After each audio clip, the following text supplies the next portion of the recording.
This is cannon shogi, one of the greatest and the least played variants.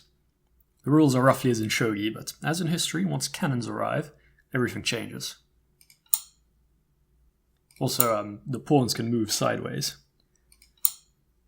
And this diagonal cannon is the weaker of and the harder to use variant, so it's nice to instantly get it doing something. Still, it's significantly dangerous as a drop in the opponent's hand, so I'm not sure if we're willing to capture a goal with it. White wants to defend against all the threats down the center. That's a cool move, not caring about trading a flying rook cannon for the diagonal one. I mean, there are ways to lose immediately. For example, gold here, we would take this pawn, and with threat of checkmate here, white cannot recapture that.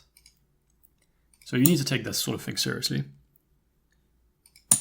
We are quite happy to take that and force a gold forwards. Immediately put it back down. Now threatening to grab a pawn like this way probably. So white needs to deal with that somehow. He finds a formidable defense and attack move. Always the best kind. Threatening our rook maybe. Not sure if he really wants to take that. He'd love to just sit here and have all the threats open. This cannon is also available.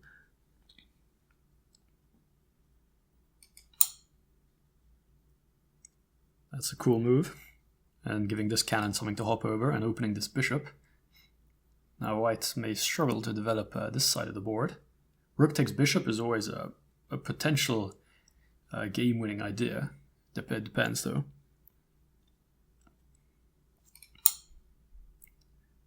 Of course, it's the cannons that tend to dominate the opening, or indeed this game in general. But the funny thing about them is that once they capture something, they become useless for a move, because they need something to jump over. And being deep in enemy territory is usually not the place to be. And we got our last cannon activated, lining it up against the king. Pretty terrifying stuff. He grabs our flying rook cannon there.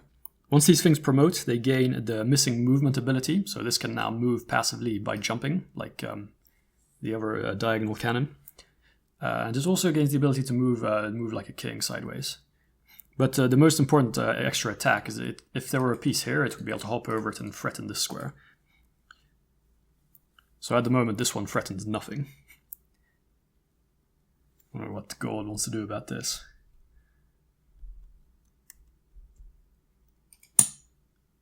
Man, he has better things to do than recapture it.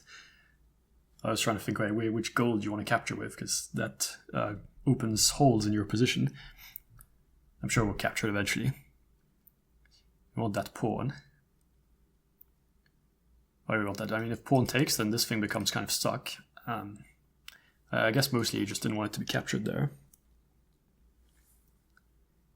Yeah. That one was threatening checkmate, by the way, so it had to be dealt with. And gold captures. We do want that thing in hand in the long run. He's giving us something else to think about here, threatening that silver on the back rank.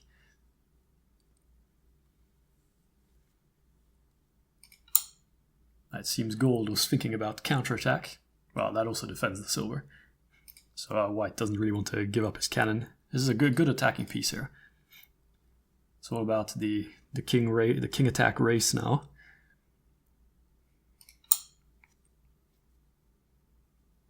It's also a pretty standard move here, just shoring up this setup against the rook and also threatening our iron. Not bad. It is really tempting, I guess, to take this now. Okay, oh, Stockfish likes that iron where it is. A mysterious move there. What now? Take that as well, or what? Bishop to 5-5. So we're hanging an iron and the knight here with rook promotion. I don't think I'd ever come up with that. What is the fish doing here? I mean, he probably wants to play cannon here. I can't remember what time control this was played at. Probably too little. Like, the branching factor in this game is massive, so the Stockfish really struggles actually to calculate properly. It can blunder quite frequently even. in the sense that it reevaluates its decision. Like if you go down one move, like it might make a suggestion and say that was +4. You make the suggestion, and it's like, oops, no, that is now -6. It's pretty funny stuff.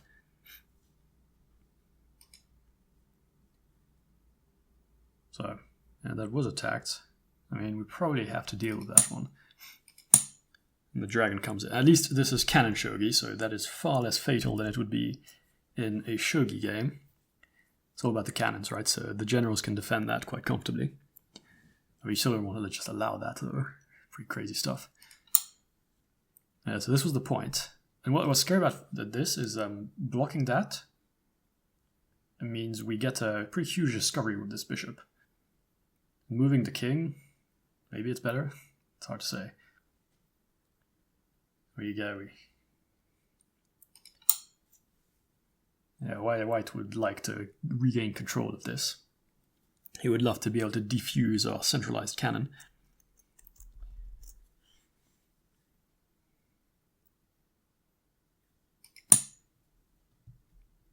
Our discovered check was not devastating enough, so we shall keep that in reserve. That thing couldn't be left hanging forever anyway. It was hanging to this lance, so time to get a goal for it. Especially if you can weaken the enemy king position at the same time. We have all the wheeled diagonal cannons, and we know how to make it look good. The fish, I believe, preferred white here at about -5, but it doesn't really know what it's talking about.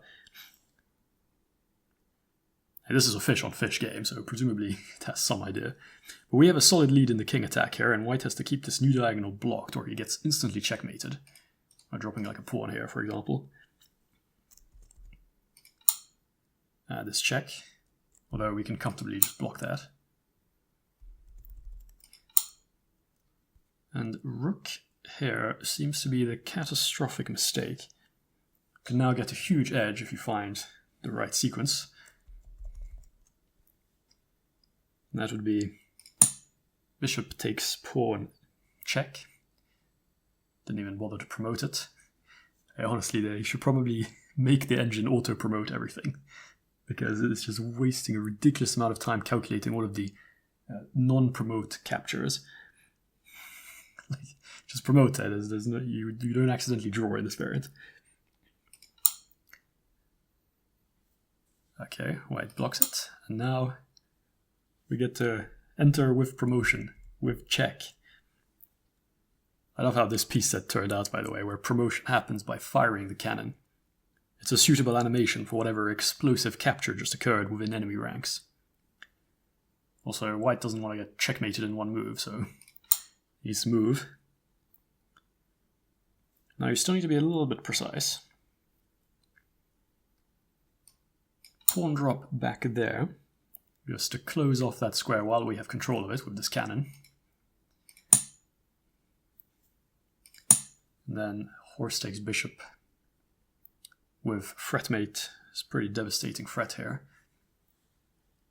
Although I think Stockfish didn't actually see the fretmate. Because, well, maybe it did actually, I don't know why it gave that up.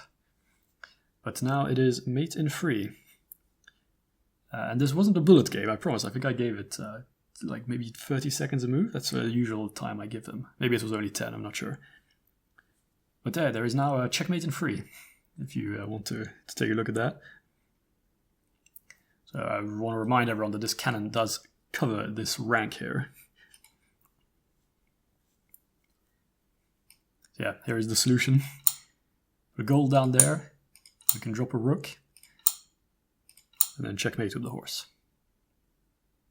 We needed a piece here to allow the cannon to capture it. Yeah, the cannons are absolutely hilarious. This was impressive stuff, and one of the most fun variants. Perhaps I'll generate another one.